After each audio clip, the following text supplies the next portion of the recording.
भक्तजनों, सावन का पवित्र महीना चल रहा है। यह महीना भगवान शिव की पूजा पाठ और आराधना के लिए सबसे शुभ और मंगलकारी माना गया है। इसी सावन के महीने में नाग पंचमी का त्यौहार भी मनाया जाता है। हिंदू पंचांग के अनुसार सावन शुक्ल पक्ष की पंचमी तिथि पर नाग पंचमी का पर्व आता है। इसमें नाग देवता की विशेष रूप से पूजा आराधना की जाती है। नाग देवता भगवान शिव के गले की शोभा को बढ़ाते हैं। हिंदू धर्म में नाग पंचमी का विशेष महत्व होता है। ऐसी मान्यता है कि इस दिन नाग देवता की पूजा करने पर घर में सुख और समृद्धि का वास होता है। नाग पंचमी का त्यौहार सावन के महीने का सबसे बड़ा और महत्वपूर्ण त्यौहार माना जाता है। नाग पंचमी पर भगवान शिव की पूजा और आराधना के साथ उनके गले की शोभा बढ़ाने वाले देवता की विधिवत पूजा अर्चना होती है। शुक्ल पंचमी तिथि पर नाग देवता की पूजा करने के बाद उन्हें भोग में दूध अर्पित किया जाता है। सुख समृद्धि और संपन्नता के लिए नाग देवता की पूजा नाग पंचमी के दिन अवश्य की जानी चाहिए। ऐसी मान्यता है कि जिन लोगों की कुंडली में काल सर्प दोष होता है, वे लोग नाग पंचमी पर नाग देवता के साथ भगवान शिव की पूजा आराधना अवश्य करें। नाग पंचमी के दिन इन कार्यों को अवश्य करना चाहिए। नाग पंचमी के दिन व्रत रखते हुए भगवान शिव के साथ साथ नाग देवता की भी पूजा करनी चाहिए। नाग पंचमी के दिन व्रत रखने से सांपों का डर मन से समाप्त हो जाता है। नाग पंचमी के दिन नाग देवता की पूजा में फल, फूल, मिठाई और दूध अवश्य ही अर्पित करना चाहिए। जिन जातकों की कुंडली में काल सर्प दोष या फिर राहु केतु से संबंधित कोई दोष हो तो नाग पंचमी के दिन नाग देवता की पूजा अवश्य करनी चाहिए। नाग पंचमी के दिन तांबे के लोटे से नाग देवता को दूध और जल चढ़ाना चाहिए। अब मैं आपको बताऊंगा कि जो कार्य नाग पंचमी के दिन नहीं करने चाहिए, इनका वर्णन इस प्रकार है। नाग पंचमी के दिन खेत खलियान का काम नहीं करना चाहिए।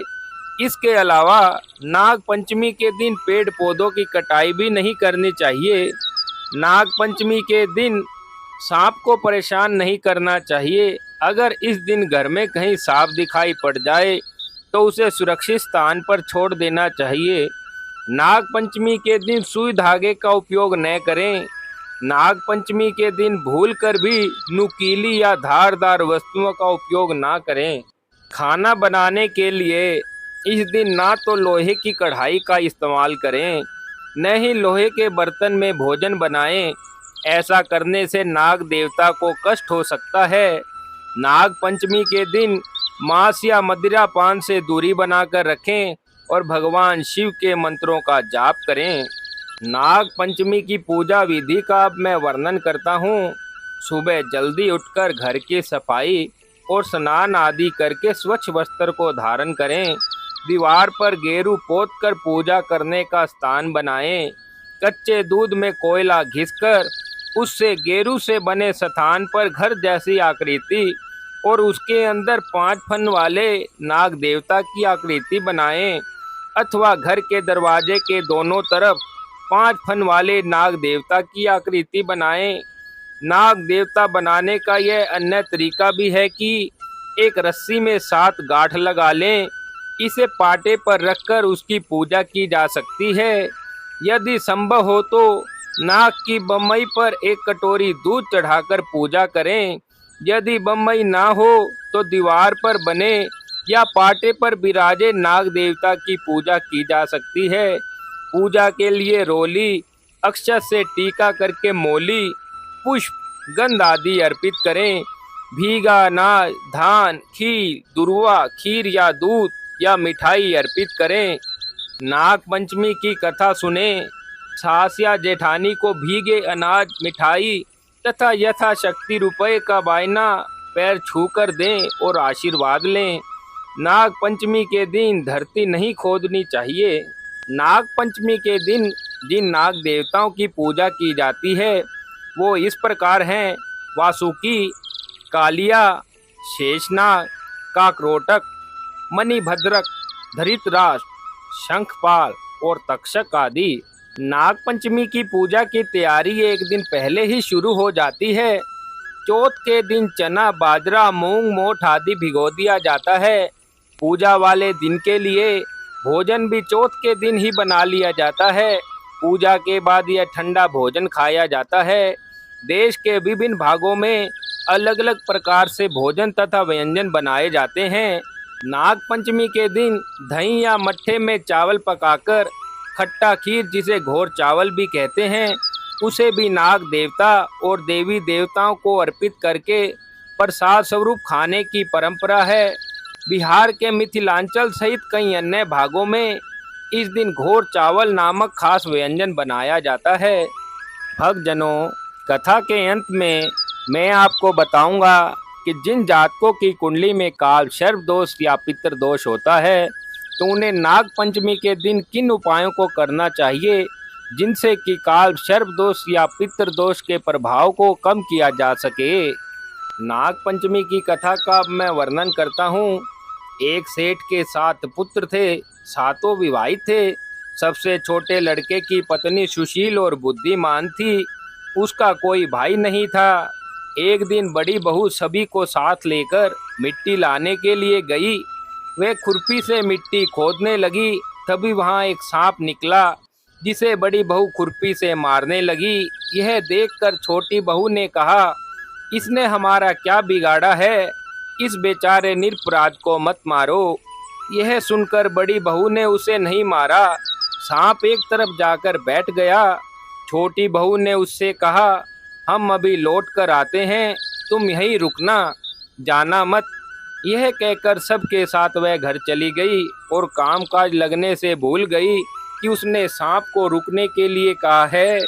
दूसरे दिन याद आने पर वहां गई तो सांप वही था। वह बोली, मुझे क्षमा करना भैया, मुझसे भूल हो गई है। सांप ने कहा, भैया कहा है तो मैं छोड़ देता हूँ, आज से तू मेरी बहन है, जो इच्छा हो मांग लो। उसने कहा, मेरा कोई भाई नहीं था, मुझे मेरा भाई मिल गया है। कुछ दिन के बाद वह सांप मनुष्य का रूप लेकर बहन के घर आया और कहा, मेरी बहन को मेरे साथ भेजो। सांप ने विश्वास दिलाया कि वह उसके दूर के रिश्ते का भाई है। रास्ते में बहन को अपने वही सांप होने की बात बताई। सांप के घर पहुंचकर वहां का ठाट बाट देखकर हैरान रह गई। एक दिन सांप की मां ने कहा, मैं एक काम से बाहर जा रही हूँ, तुम अपने भाई को दूध पिला देना। उसने दूध दिया। वह दूध गर्म था और सांप का मुंह जल गया। यह देखकर सर्प की माता बहुत ही गुस्सा हुई। सांप ने कहा कि बहन को अब उसके घर भेज देना चाहिए। तब सांप और उसके पिता ने उसे बहुत सा सोना, चांदी, जवाहरात, वस्त्र आदि देखकर उसके घर पहुंचा दिया। इतना सारा धन देखकर बड़ी बहू ईर्ष्या से बोली, भाई तो बड़ा धनवान है, तुझे अधिक धन लाना चाहिए था। सांप ने यह सुना तो उसने और धन लाकर दिया। सांप ने छोटी बहू को हीरा मनियों का एक अद्भुत हार दिया था। उसकी प्रशंसा उस देश की रानी ने भी सुनी थी। वह राजा से बोली कि सेठ की छोटी बहू का हार यहाँ आना चाहिए। राजा ने मंत्री को हुक्म दिया कि उससे वह हार लाकर शीघ्र ही उपस्थित हो। मंत्री ने सेठ से जाकर कहा कि महारानी ने छोटी बहू का हार मांगा है और वह उसे पहनेगी, वह उसे लाकर मुझे दे दो। सेठ जी ने डर के कारण छोटी बहू से हार मंगाकर दे दिया। छोटी बहू को यह बात बहुत ही बुरी लगी। उसने अपने भाई को याद किया और आने पर कहा, भैया, रानी ने मेरा हार छीन लिया है, तुम कुछ ऐसा करो कि जब वह हार उसके गले में रहे तब तक के लिए सर्प बन जाए और जब वह मुझे लौटा दे तब हीरो और मनियों का हो जाए। सर्प ने ठीक वैसा ही किया। जैसे ही रानी ने हार को पहना वैसे ही वह सांप बन गया। यह देखकर रानी चीख पड़ी और रोने लगी। यह देखकर राजा ने सेठ के पास खबर भेजी कि छोटी बहू को तुरंत भेजो। सेठ जी डरते हुए छोटी बहू को साथ लेकर वहां पहुंचे। राजा ने छोटी बहू से पूछा, तुमने क्या जादू किया है? मैं तुम्हें दंड दूंगा। छोटी बहू बोली, राजन क्षमा करें, लेकिन यह हार ऐसा ही है कि मेरे गले में हीरो और मनियों का रहता है और दूसरे के गले में सांप बन जाता है। यह सुनकर राजा ने वह सांप बना हार उसे देकर कहा, अभी पहन कर दिखाओ। छोटी बहू ने जैसे ही उसे पहना तो हार हीरो और मोतियों का बन गया। यह देखकर राजा को उसकी बात पर विश्वास हो गया। उसने प्रसन्न होकर उसे बहुत सी मुद्राएं भी पुरस्कार में दी। छोटी बहू अपने हार और धन सहित घर लौट आई। उसके धन को देखकर बड़ी बहू ने ईर्ष्या के कारण उसके पति से कहा, उसकी पत्नी के पास ना जाने इतना धन कहाँ से आया है। यह सुनकर उसके पति ने अपनी पत्नी को बुलाकर कहा, ठीक बता कि यह धन तुझे कौन देता है। वह अपने भाई सांप को याद करने लगी। तभी उसी समय सांप ने प्रकट होकर कहा, जो मेरी बहन के आचरण पर संदेह करेगा उसे मैं खा लूंगा। यह सुनकर छोटी बहू का पति बहुत ही प्रसन्न हुआ और उसने सर्प देवता का बड़ा ही सत्कार किया। उस दिन से नाग पंचमी का त्योहार मनाया जाता है और स्त्रियां सर्प को भाई मानकर उसकी पूजा करती हैं। बोलो नाग देवता की जय। भक्तजनों, अब मैं नाग पंचमी के दिन कुछ खास उपाय को बताऊंगा जिससे जातक की कुंडली में होने वाले काल सर्प दोष तथा पितृ दोष को कम किया जा सकता है। अगर किसी व्यक्ति की कुंडली में काल सर्प दोष है तो नाग पंचमी के दिन घर के मेन गेट पर गोबर, गेरू या मिट्टी से सांप की आकृति बनाएं और उसकी विधि विधान से पूजा करें। इससे कुंडली में काल सर्प दोष के कारण होने वाली मुसीबतें कम हो जाएंगी। ज्योतिष शास्त्र के अनुसार अगर किसी व्यक्ति की कुंडली में काल सर्प दोष या पितृ दोष होता है तो उसके जीवन में बहुत समय कष्ट झेलना पड़ता है। इससे बचने के लिए नाग पंचमी के दिन श्री सर्प सूक्त का पाठ करना चाहिए, जो कि बहुत ही फलदायी माना जाता है। अगर किसी व्यक्ति की कुंडली में काल सर्प दोष है तो नाग पंचमी के दिन नाग गायत्री मंत्र का कम से कम 108 बार जाप करें। कहते हैं ऐसा करने से व्यक्ति को नाग का भय कम हो जाता है और काल सर्प दोष भी कम हो जाता है।